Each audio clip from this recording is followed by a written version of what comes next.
Maamulka Dugsiga sare Ubaya Kacab Mr Muhammad Allabari oo maanta shir jaraa'id ku qabtay xafiiska maamulka Dugsiga sare Ubaya Kacab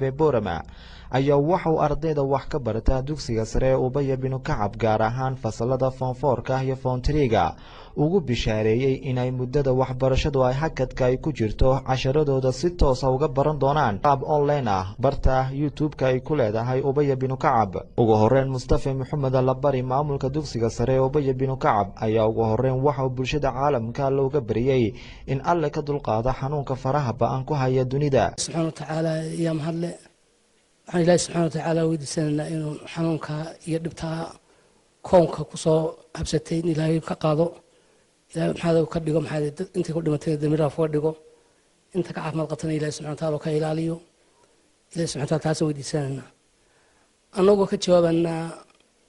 daan hay maamulka iyo macallimiinta dugsiga Ubaya Kacab go'aankii guddiga ka hortaga maxaaday xanuunka coronavirus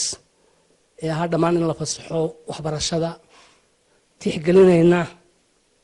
go'aankii uu soo saaray wasiirka wasaaradda waxbarashada iyo sayniska ee ahaa in ardayda si kastoo lagu gaarsiin karo casharadii lagu gaarsiiyo si ay casharadii ugu sii socdaan gaar ahaan ardayda maxaaday form 4-da iyo ardayda 8-ka ee imtixaanka shahaadiga galaya waxaanu bilownay oo wigi labaad noo socda casharo online ah ku baxaya casharadaas oo runtii guud ahaan casharadii maxaaday form 4-ka aanu hadda gelinay aan rajeynayna insha Allah taala wiigan soo socdana inaanu ka bilowno form 3-yada si ay uga faa'iideystaan casharada guud ahaan waxa ka faa'iideysan karaa ardayda guud ahaan jamhuuriyadda Soomaaliland way casharo meel loogu xidhan maaha waa casharo maxaaday markaanu gelino meelahan u gelinayno YouTube-ka toos loo daawan karo qof kasta oo ku qoro Ubaya School maxaa YouTube-ka casharada uu ka heli karaa waxaan ku soo koobayaa laba maxaa talada koowaad waxay tahay maxaa waalidiinta waxaan leeyahay ardaydii maxaa fasax haday galeen inay ka faa'iideystaan casharada ku baxaya maxaa online-ka si adii Ilaahay subhanahu wa ta'ala caafimaad iyo xanuunka inaga dulqaado imtixaankii shahaadiga la galo ardayda maxaa ugu tala galaan imtixaanka maxaa ku gudbaan inay ka faa'iideystaan ardayda guud ahaan waxaan leeyahay casharadaas way baxayaan taladay bixiyeen maxaa dadka maxaa khabarada ee maxaa caafimaadka tokhasay waxa weyn guriyaha la fadhiyo fadhiga guriyaha looga faa'iideystaan culumtii kala duwaneed in maxaa laga faa'iideysto oo maxaa la akhristo oo la daawado kolka daawatan maxaa wixii casharada aad ka shaqeyso waxaan insha Allah taala wiiga dambe isku day doonaa barnaamij cusub oo aanu maxaa sameynay oo la soo gelin doono examinationadii iyo layliyadii oo arday ka shaqeyn doono waliba markuu ka shaqeynayana anaga lafteedo aan arki doono inuu ka shaqeeyo inaanu ka shaqeyn imtixaanka iyo jawaabtiisa iyo maxaa natiijadiisana aad meesha lafteeda daqiiqada dhamaysa aad ka heli doonto insha Allah taala marka guud ahaan waxbarashadii way furan tahay fasaladii baan xidhnaan oo go'aanka tixgelinayna laakiin macalimiinta sidii ay casharadii u soo gudbinayaan taladaas insha Allah taala ayna siinana waxaan leenahay maxaa guud ahaan wixii aanu tamartay ah insha Allah taala ardayda waan soo gudbinayna casharo badanna way ku jiraan oo nooc kasta leh iyo maxaa practical ah iyo maxaa theory intu way ku jiraan aad looga faa'iideysto insha Allah taala macallin Ibrahim kamid ah macallimiinta wax ka dhigta dugsigaasi ayaa geestiisa faahfaahin ka bixiyay qaabka ay ardaydu u heli doonto casharada waxaana uu tilmaamay waxa kale ardaydu ka eeganayaan maamul soo sheegay YouTube-ka waxa kale ka eegan karaan goobtii kale ay iska isticmaali jireen website-ka iskuulka horta ardaydu hore waxa ay isticmaali jireen website-ka iskuulka dhammaan ardaydu way yaqaaneen website-ka iskuulka waxay ka eegan jireen imtixaanaadkooda si online ahaan oo kale ah oo halka noogu diyaarsan YouTube-ka iskuulka laftiisa uu ka helayaa haduu ku subscribe karaysto markasta uu soo gali doono casharadii sababta aan ugu soo gelinay YouTube-ka ardaydu waxa ay tahay in una dhaafeen cashirkii oo hadii maanta uu internet haysan uu bari ka daawan karo oo hadii uu internet-ku maanta ku go'ay bari eegan karo waana sababta aan ugu doornay in YouTube-ka oo ugu dooran weynay barnaamijyada kale ardaydu glass waxay leeyihiin glass kastaba WhatsApp u gooniya oo iskuulku yaala dhammaan ardayda nabaranta waa haynay hal nabaranta ayaga laftooda waan ugu dirnaa waxay kale marka loo diro loo raaciyaa nuudkii cashirka maalinta ay qaateen oo isagna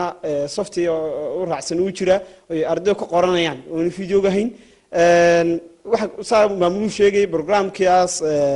cashirka marka dambeeyaan ay leeligiisiina toddobaadka dambe insha Allah waxay ka heli doonaan isla YouTube marka daawadaan linki ka hooseeyaan sameyn doonaa oo halka ka shaqeyn doonaan insha Allah fiidiyoodani waa fiidiyood aad u gaagaaban oo ardaygu ku xisaabtamayo waqtigu daawanaya waqti kooban tahay kuna daawanaya cashirkii iyo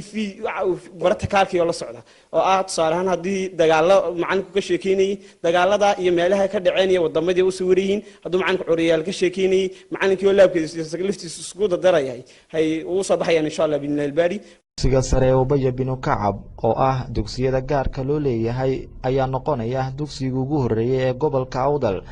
qaab online ah wax ku bari doona ardayda wax ka barta dugsiga muddada ay hakadka ku jirto waxbarashada dalka guud ahaanba Somaliland cashirkeen markii horeba wuxuu ka koobnaa laba qaybood qayb endodermic reaction iyo qayb exodermic reaction qaybta endodermic reaction haddaan ku sameeyay experiment ama aan muujino bal tijaabo sida u dhacayso ilaa waxaan soo sheegnay in uu sameynayo ay noqonayo the surrounding uu noqonayo very cold noqonayo oo aad qabow uu noqonayo sidee uu noqonayaa marka wala eegno waxaan soo qaadan doonaa laba bikar labada bikar markaan soo qaadano waxaan isku dari doonaa labada curiye inagoo isticmaalana barium hydroxide military alliance isbaahaysigan ama xulafadan isa soo baahaystay ee doonaya Iraq inay ka saaraan Kuwait ay haayeen near 50 countries ku dhawaad waxay haayeen 50 dawladood oo isa soo baahaystay 30 dawladood waxay ka weerareen Witland dhulka badda and air forces iyo ciidamada cirka ayay ka weerareen koob iyo 60 bilyan ayaa estimated lagu qiyaasay the cost is spent خرج كمركز أبي بن كعب الثانوية تقدم لكم هذه المادة العلمية التي بعنوان نائب الفاعل للفصول الرابعة الثانوية يقدمها لكم الأستاذ إسماعيل محمد علمي عضو هيئة التدريس في المدرسة نبدأ على بركة الله BYDX waxaan ka jeednaa waa derivative ka y with respect to derivative of x BYDX macnaheedu waa saas dhidigiina wuxuu keenayaa marka unugiisi taranka labadaas isla falgalaya sida Ilaahay quraanku sheegay خلقنا الإنسان من نطفة أمشاج نبتليه فجعلناه سميعا بصيرا labada unuga isla falgalay ayaa marka waxay yihiin midkii cusba halkaas ka dhalanaya markaas noydkan aad arkaysaan wax weeyaan waa cashirkii aan sharxay waxaana la inagu soo diraa WhatsApp-ka buugtaad ku qoran doontaan waana niga jeegarin doonaa hadii la markaan isku soo noqono waa Jamaal Umar Tubeec magaalada Boorama